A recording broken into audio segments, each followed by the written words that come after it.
વાસુદેવાય।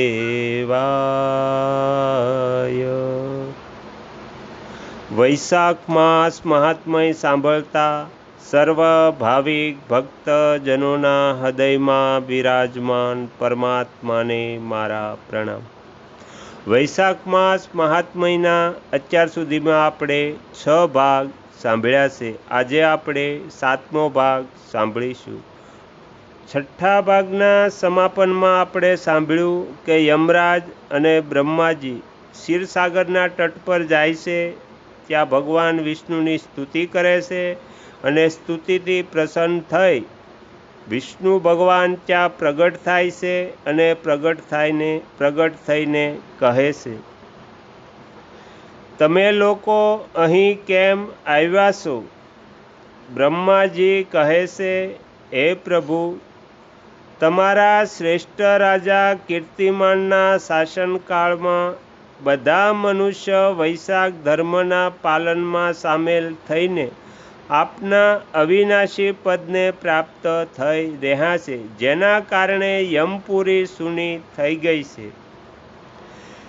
તેમના આ પ્રમાણે કહેવાથી ભગવાન વિષ્ણુ હસીને કહે છે, હું લક્ષ્મીને ત્યાગી દઈશ। મારા પ્રાણ પણ શરીર શ્રી વત્સ, કૌસ્તુભમણિ, વૈજયંતી માળા, શ્વેતદીપ, મૈકુટધામ, ક્ષીરસાગર, શેષનાગ તથા ગરુડને પણ છોડી દઈશ, પરંતુ મારા ભક્તોનો ત્યાગ નહીં કરી શકું, જેમણે મારા માટે બધા ભોગોનો ત્યાગ કરીને પોતાનું જીવન પણ મને સોંપી દીધું છે, જે મારામાં મન લગાવીને મારા સ્વરૂપ થઈ ગયા છે, તે મહાભાગ ભક્તોનો હું કઈ રીતે ત્યાગ કરી શકું?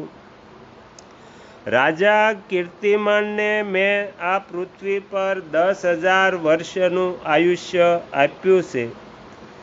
તેનાથી 8,000 વર્ષ તો વીતી ગયા। શેષ આયુષ્ય વીત્યા પછી તેને મારું સાયુજ્ય પ્રાપ્ત થશે। ત્યાર પછી પૃથ્વી પર બેન નામનો દુષ્ટ રાજા થશે, જે સંપૂર્ણ વેદોક્ત મહાધર્મનો લોપ કરી દેશે। તે સમયે વૈશાખ માસના ધર્મ પણ છિન્ન ભિન્ન થઈ જશે। બેન પોતાના પાપથી જ ભસ્મ થઈ જશે। ત્યાર પછી હું પૃથુ રૂપે આવીને બધા ધર્મનો પ્રચાર કરીશ। તે સમયે લોકોમાં વૈશાખ માસના ધર્મને પણ પ્રસિદ્ધ કરીશ। હજારો મનુષ્યમાં કોઈ એવો હોય છે જે મારામાં પોતાના મન પ્રાણ અર્પણ કરીને પોતાનું સર્વસ્વ મને સમર્પિત કરી દે અને મારો ભક્ત થઈ જાય। જે આવો હોય છે તે જ મારા ધર્મનો પ્રચાર કરે છે।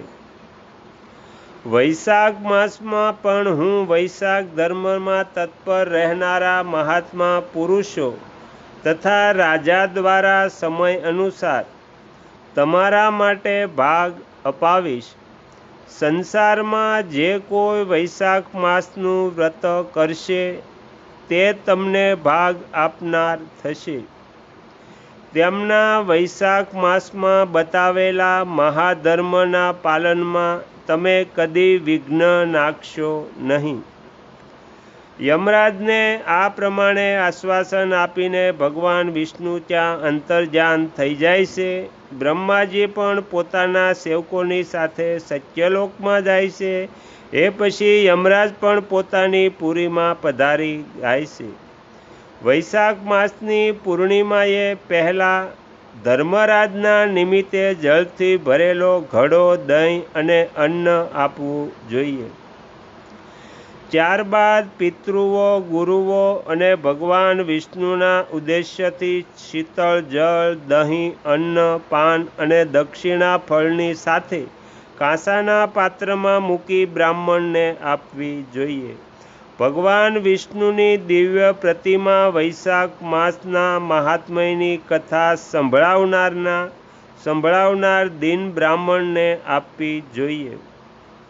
તે ધર્મવક્ત બ્રાહ્મણની વ્રતિએ પોતાના ધન દ્વારા પૂજા કરવી જોઈએ. રાજા કીર્તિમાને બધું જ આ પ્રમાણે કર્યું. તેમણે પૃથ્વી પર મનોવાંછિત ભોગ ભોગવીને આયુષ્ય પૂરું થતાં પુત્ર પૌત્રાદિની સાથે શ્રી વિષ્ણુધામમાં પ્રસ્થાન કર્યું. મિથિલાપતિ કહે છે, હે મહાત્મને, દુરાત્મા રાજા વેન પ્રથમ સ્વયંભૂ મન્વંતરમાં થયો હતો અને આ રાજા ઇક્ષ્વાકુ કુલભૂષણ કીર્તિમાન વ્યવસ્થ મન્વંતરના છે.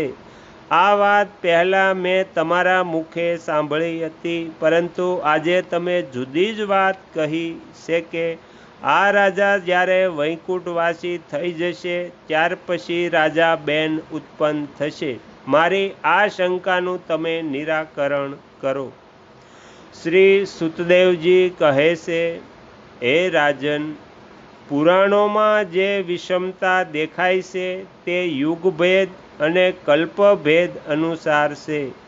કોઈ કલ્પમાં આવું જ થયું હશે કે પહેલાં રાજા કીર્તિમાન અને પછી રાજા બેન થયો.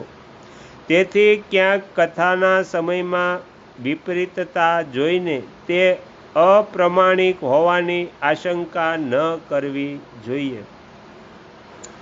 સુતદેવ કહે છે, મેષ રાશિમાં સૂર્ય સ્થિત થાય ત્યારે જે વૈશાખ માસમાં પ્રાતઃકાળે સ્નાન કરે છે અને ભગવાન વિષ્ણુની પૂજા કરીને આ કથા સાંભળે છે તે બધા પાપોથી મુક્ત થઈને ભગવાન વિષ્ણુના પરમ ધામને પ્રાપ્ત થાય છે.